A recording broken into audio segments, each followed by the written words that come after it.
Bonjour, fidèles téléspectateurs de RTI2. Bienvenue dans ce 12h30 de RTI2.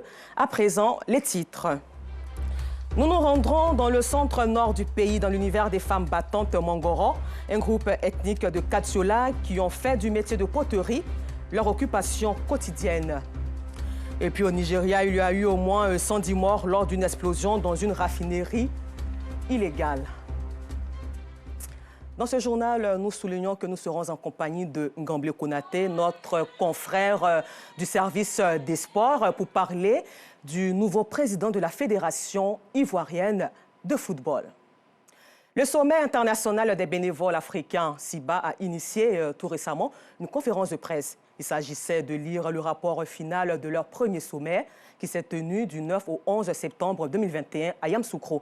Selon eux, il était nécessaire de lire ce livre blanc aux autorités et partenaires dans l'optique de leur permettre de suivre leurs différentes activités. Cette cérémonie s'est tenue ce samedi 23 avril à l'université Félix Houphouët-Boigny de Cocody. Un reportage signé Clarisse Kanyala, Maïssa Kogeya. Le sommet international des bénévoles africains SIBA restitue le rapport de sa première rencontre tenue en septembre 2021 aux autorités et partenaires afin qu'ils s'imprègnent des différentes activités du SIBA. Ce rapport, comme le nom l'indique, est le résultat de tout ce que nous avons pu faire comme travail du 9 au 11 septembre dernier 2021 à la Fondation Félix Houphouët-Boigny pour la recherche de la paix, notamment traiter les thématiques liées à l'emploi des jeunes, à l'engagement citoyen des jeunes, à l'égalité de la femme, à l'engagement pour la paix et à l'égalité entre hommes et femmes. Nous mènerons beaucoup d'efforts afin d'aller vers les institutions, les autorités, afin qu'ils puissent recevoir ces différentes recommandations, livres blancs et rapports. Et nous allons nous engager à leur côté afin d'être disponibles pour l'exécution de ces recommandations-là. Le sommet international des bénévoles africains vise à développer une nouvelle génération de jeunes bien formés et conscients de la nécessité de développer les différentes communautés. Les initiateurs de ce rendez-vous ont remis leur livre blanc aux autorités. Le bénévolat est au cœur du développement de notre communauté ivoirienne. Nous avons reçu les recommandations du sommet et nous sommes prêts à partager cela avec notre ministère de tutelle, qui est le ministère de la promotion de la jeunesse, de l'emploi des jeunes et du service civique. Le sommet international des bénévoles africains SIBA est une plateforme de 17 organisations de jeunes Ivoiriens. Il est engagé dans la réflexion, le partage d'expériences, d'opportunités et le renforcement des capacités des bénévoles sur le continent africain. L'Association pour le développement et l'autonomisation de la femme est pour l'éradication de la pauvreté et une croissance économique inclusive locale. Les membres de cette association féminine ont donc initié un projet de culture de champignons comestibles, une initiative qui marque l'engagement des femmes au développement de la ville de Bouaké dans la région du Becker. Un reportage de Charles Tatou de RTI Bouaké. Outre l'État, des organisations non gouvernementales et groupements féminins initient des projets en faveur de l'autonomisation des femmes. À Bouaké, l'Association pour le développement et l'autonomisation de la femme, avec son projet de culture des champignons comestibles, constitue un bel exemple. Le champignon comestible est un aliment de substitution à la viande ou au poisson.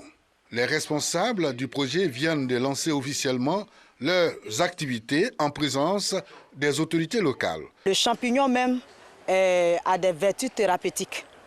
Donc nous voulons vraiment lancer l'activité et demander à toutes les femmes, à toutes les coopératives de vraiment s'en procurer. Au niveau de l'ANADER, nous accompagnons les femmes.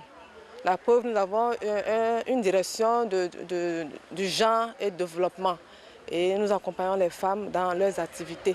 Quand nous voyons des femmes engagées dans cette activité, génératrice de revenus, la mairie ne peut qu'être heureuse et ne peut que se mettre à la disposition de cette entreprise pour les accompagner. Visite de la champignonnière, présentation et dégustation des mets à base de champignons ont meublé la cérémonie de lancement des activités.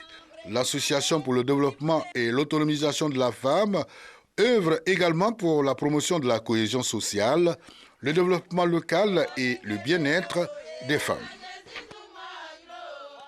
Hors de nos frontières au Nigeria, une explosion dans une raffinerie clandestine a fait au moins 110 morts dans la région pétrolière du delta du Niger, dans le sud du Nigeria, déjà dévasté par des décennies de vandalisme et d'exploitation illégale d'hydrocarbures.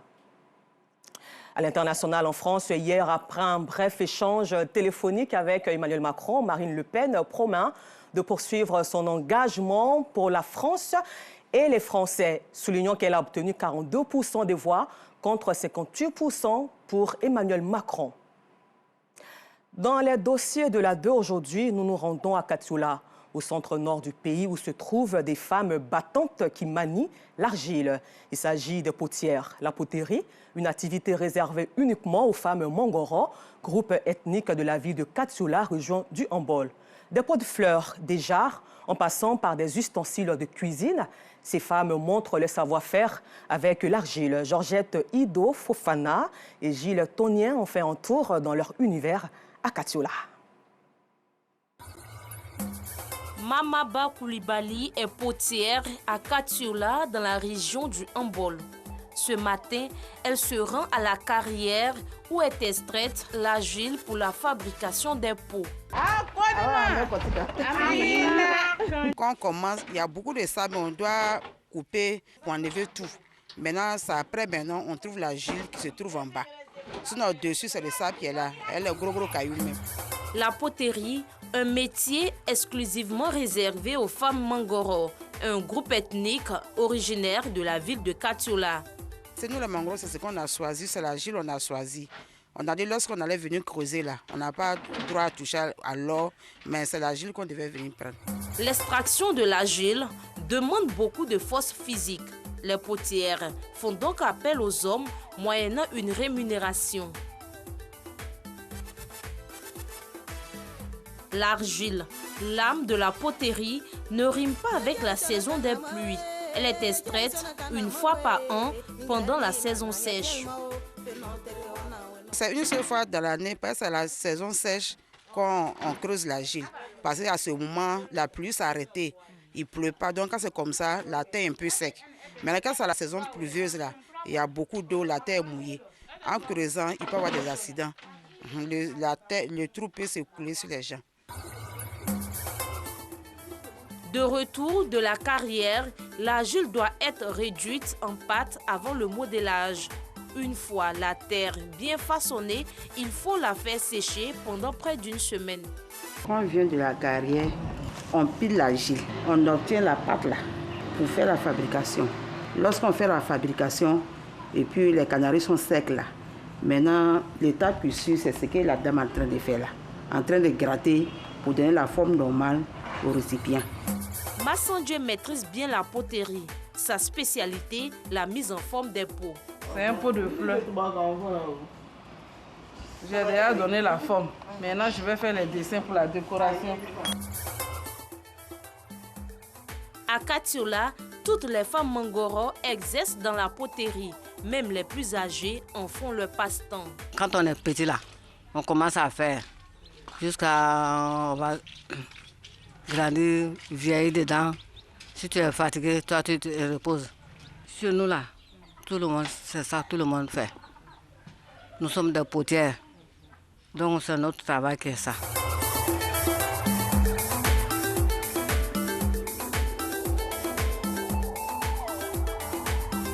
Après le séchage, les pots sont ensuite lissés et rougis avant la cuisson.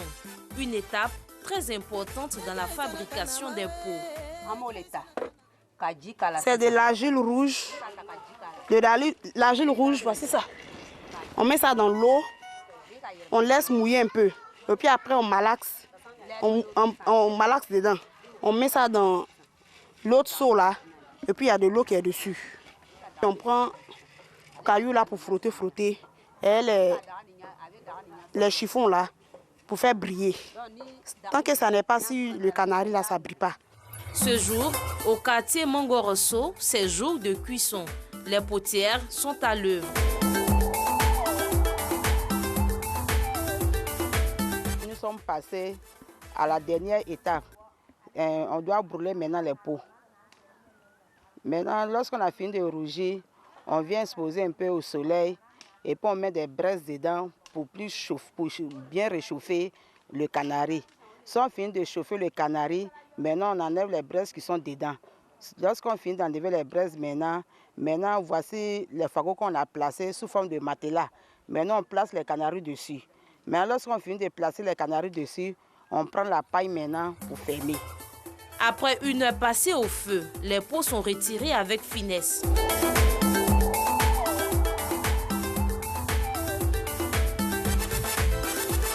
Une fois retirés du feu, les pots, ustensiles de cuisine et jarres sont exposés à la maison de la potière au centre-ville de Katiola.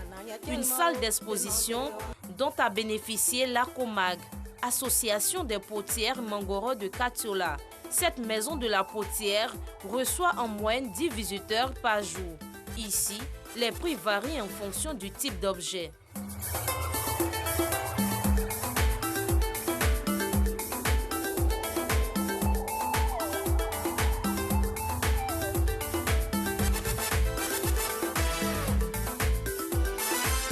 Lorsqu'on finit de brûler, on envoie ça dans la salle de l'exposition pour la vente. À la vente ici, souvent par jour, on peut vendre 15 000 par jour. Souvent, on peut vendre moins que ça ou plus que ça. La poterie demeure la seule activité génératrice de revenus des femmes Mangoro de Katiola.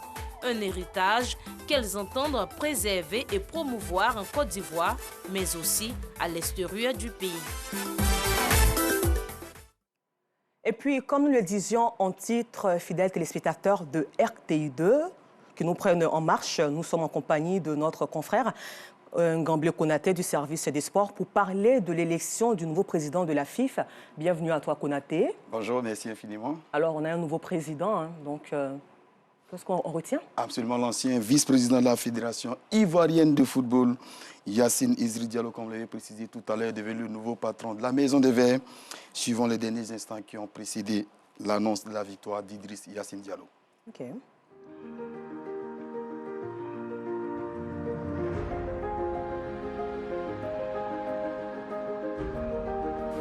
Le scrutin est très serré. On est à égalité actuellement. Oui.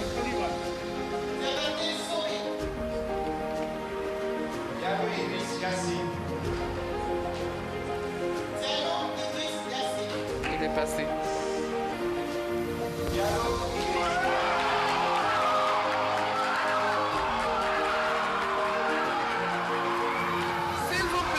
S'il vous plaît, on n'a pas fini.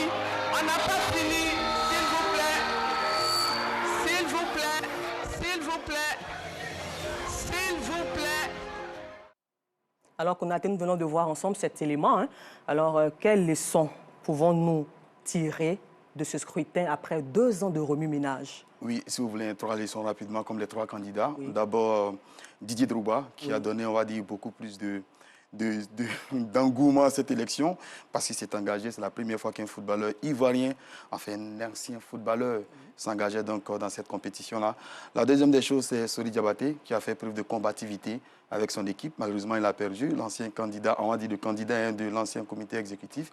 Et puis la troisième chose à retenir, c'est, on va dire, l'intelligence, la méthode de Idriss Yacine Diallo, qui s'est concentré sur le club de la première division, dont le coefficient était multiplié par 3.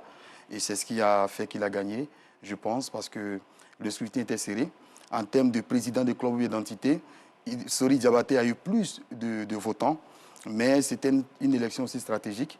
Et en termes de stratégie, c'est Yacine Diallo qui l'a emporté parce qu'il a remporté 9 des 14 clubs évoluant en Ligue 1. Ça fait 27 voix sur 42.